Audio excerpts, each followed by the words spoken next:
And welcome to another edition of South Texas Crossfire. This is attorney Joe Flores reminding you to join us each and every week right here on KTMV with the Lopez family, the might of political KTMV. And also my good friend Carlos Lopez, you guessed it, the Ted Turner of broadcasting. And special thanks to Don Humberto Lozano Lopez. He passed away this year, but we honor him, celebrating over 50 years of broadcasting and each and every member of the Lopez family. And let's not forget our sponsors, River City Hospice, Hope, Dignity, and Love. It's got to be River City Hospice, 882-5900, and Vasquez Flores Home Health, 881-9922. That's Priscilla Vasquez, backed by over 20 years as an RN. Call Priscilla today to see how you can keep your loved one at home with quality care providers.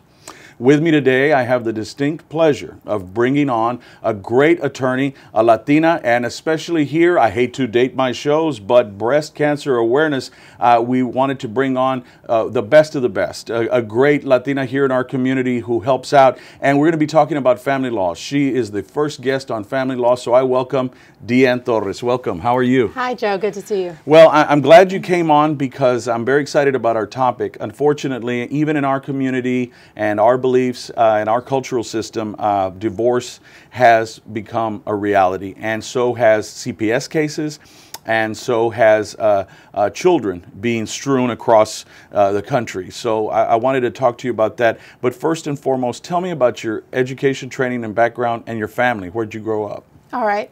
I grew up in Kingsville, Texas, so not too far from here, 30 minutes away. I went to school there all my life, graduated from H.M. King High School, and then ultimately graduated from Texas A&M University in Kingsville. I got my law degree from Houston at Thurgood Marshall School of Law, and I've been practicing for roughly about 5 years, going in November. Well, and I see you in court all the time. You and Yes. I have worked on cases together, so I was very excited, and I know you know what you're doing. In fact, I, along with many other attorneys, refer you family law cases. So let's talk about that first. Let's focus in, for the audience, on divorce. Walk us through not only the emotional tumult that's going on, but also what somebody can expect if they're involved in a no-win situation, Right. where irreconcilable differences. What is a divorce? How does it start? And walk us through the process. Okay, that's actually a good question. And what we tell most of our clients when they call in is, you've got to come in. And that's not just because we're trying to get you to sign up with the office, but it's because every case is so different. And it may seem like, well, my friend had a case and my cousin went through a divorce and my sister, but ultimately every situation is different. Every two parties are not going to see eye to eye. So it's very important when people call in to come, and we offer free consultations. And we do it for the purposes, we want to be able to understand all your information so that we can give you the best feedback possible. So what we start with is, in the initial consultation, is, do you have children? Are you fighting for custody? Is there any property, i.e. a house, checking accounts, retirement accounts? A lot of people tend to forget, and some people have them, stocks, bonds, annuities, things like that people kind of just put to the side, but they're important. And if they're brought during the course of the marriage, they're community property. And so always we want to make sure that if we do have a case where there are kids and there is property and there is maybe problems of not getting along, and that it results in not wanting to give money for child support or not wanting to exercise visitation, then we've got to go in there and we've got to get some temporary orders. The good thing about where we're located in Nueces County is that these courts, there's 8 district courts, and as long as you file a case and as long as you can get a temporary orders hearing, these judges are going to give you your time in court. And it's very important because at the beginning of every case is usually where we have the most feelings, our upsetness. The people are just very upset with what's going on, and that's when you see the most difficulty at the beginning of the case. We as lawyers tend to forget that we do this every day, Joe.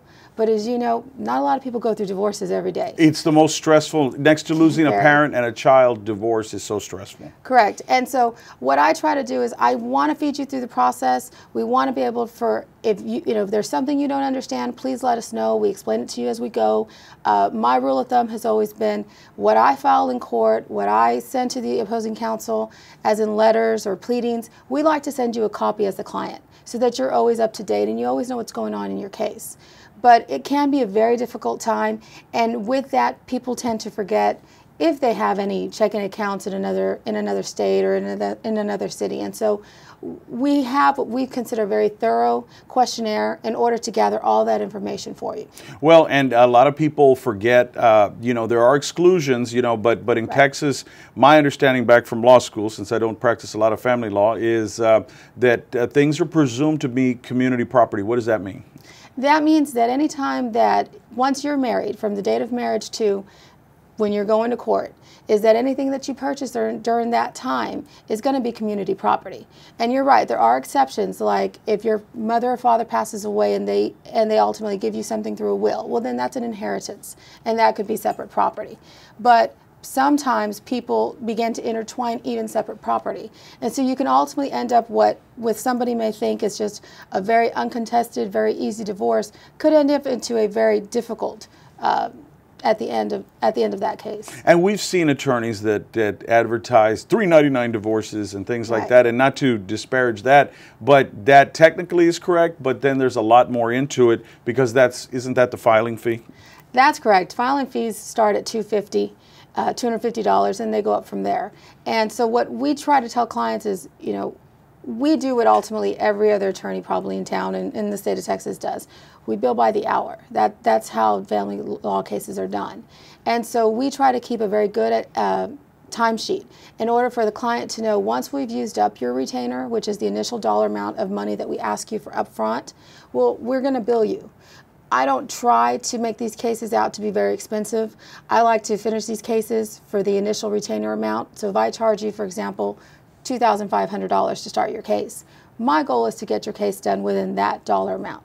I don't want to end up with a $10,000 divorce where there's no kids, no property. You know, I try to make it as beneficial as possible to the client. Well, there are exceptions. If you have somebody, a physician, a huge business owner who thinks they're going to get a $2,500 divorce, good luck. Correct? Like one time a surgeon friend of mine, I represent a lot of doctors, said, how come the divorce costs $20,000? I said, because it's worth it, you know? And I was trying to be facetious, but I said, you want out? And she's trying to take everything you own, and you're taking a knife to a gunfight. And I mean, she's throwing in the kitchen sink to get, you know, $600,000 from you. What is $20,000? A drop in the bucket. Well, and what ultimately happens is the more you have in your marriage, the more property you have, the more money that's involved, the more cars, basically the more community property that is going to be involved in the divorce. That means probably the more likely, right, that your attorney's fees are going to go higher. How hard do you work, and how many hours per, you know, for a quote-unquote, nothing is a simple divorce, nothing's a simple car wreck, nothing's a simple trial. People have this mindset, ladies and gentlemen out there, oh, it's just a simple divorce and it's going to be uncontested. Yeah, right. I've seen people arguing over a comic book collection. Grandma's, abuelita's water pitcher, whatever, you know. Right. So, I mean, it always turns into Vietnam and Fallujah combined, doesn't it? I've had people fight for small refrigerators, for silverware. It happens. And what I tell my clients is it worth it? I mean, is that $150 item worth it, or is it more just because you don't want that other person to have it? And if there's adultery involved or domestic violence, there's a lot of anger, there's a lot of emotion, turmoil on both sides. Correct. And that can lead to a different scenario all the way around. I mean, most divorces, people agree to just say insupportability, which just means we're not getting along anymore and we want to go our own way. Hamas, right. Right. But when you're talking about cases where there's adultery or where there's abandonment, then there's a cause as to this is the reason why this marriage did not work.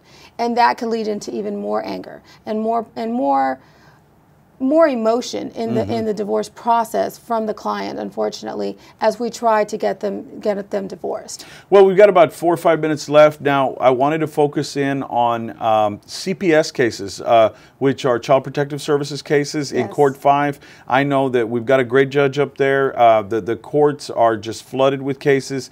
What is your role, especially if someone is, say, for instance, accused of hurting their child? Maybe it was an accident, but it doesn't look like one. And I know you've been involved in battles where even the criminal justice system gets involved, saying endangering a child or injury to a child. What is, families that are wanting to seek legal representation, walk us through that. Okay, well, Child Protective Services cases are gut-wrenching. those are the most emotional cases you're going to see.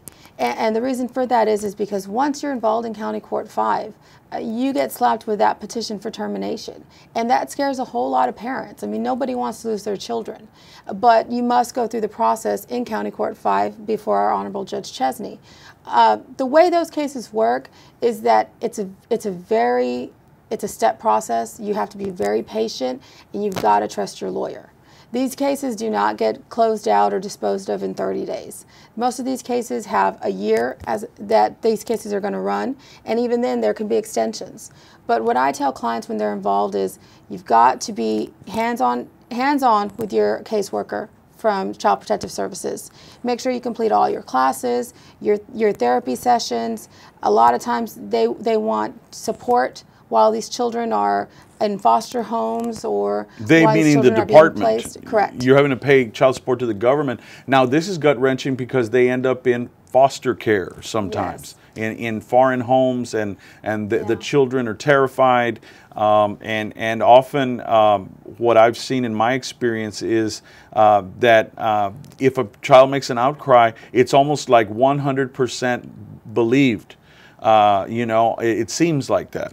Well, I think the initial thing that you see a lot of is that when a child makes an outcry, whether it be sexual or physical abuse, is that everybody wants to just side on the cautionary side. Exactly. We want to make sure that we're not sure if this happened, but by golly, we don't want to put that child back into the lion's den, so to speak, in case it did happen. And so that's why you see a lot of these Child Protective Services cases open, and these children are removed for a time, and then sometimes once they figure out that this didn't really occur, then the child goes back to mom and dad. But the initial process, right, these children are always ultimately removed at the very beginning, and then you as a parent must work towards getting your child back. And that's the difficulty with a lot of parents is being very impatient and saying, well, if this didn't happen, why am I involved in this process? It's a process. It's a very time-consuming process for everybody involved, but you've got to go through it. Yeah, and what price do you pay put on trying to protect your children or trying to keep your children?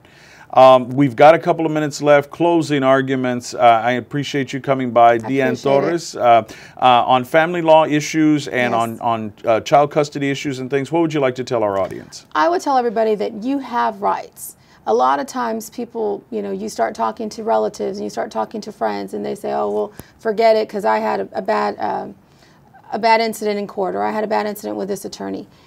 That could be just their specific circumstances. You've got to go to an attorney. You've got to talk to somebody. You have rights in Texas, especially when you're involved in a divorce.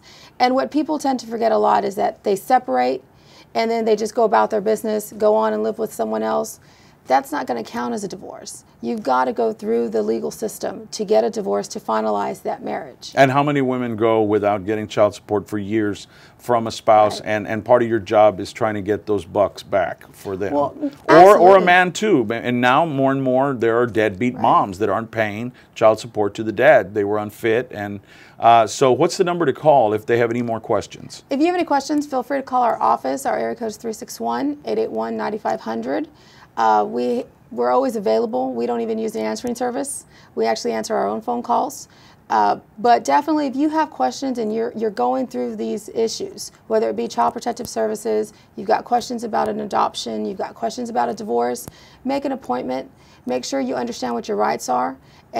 And once you gather that information, then I think it's ultimately the client's decision if they want to go forth or not. And that's 361-881-9500. Yes. And that's right here at Prosperity Bank, downtown Corpus Christi, 500 North Water. We're out of time, but I want to thank you. I know you're very busy. In fact, you have a client waiting for you right now. I do.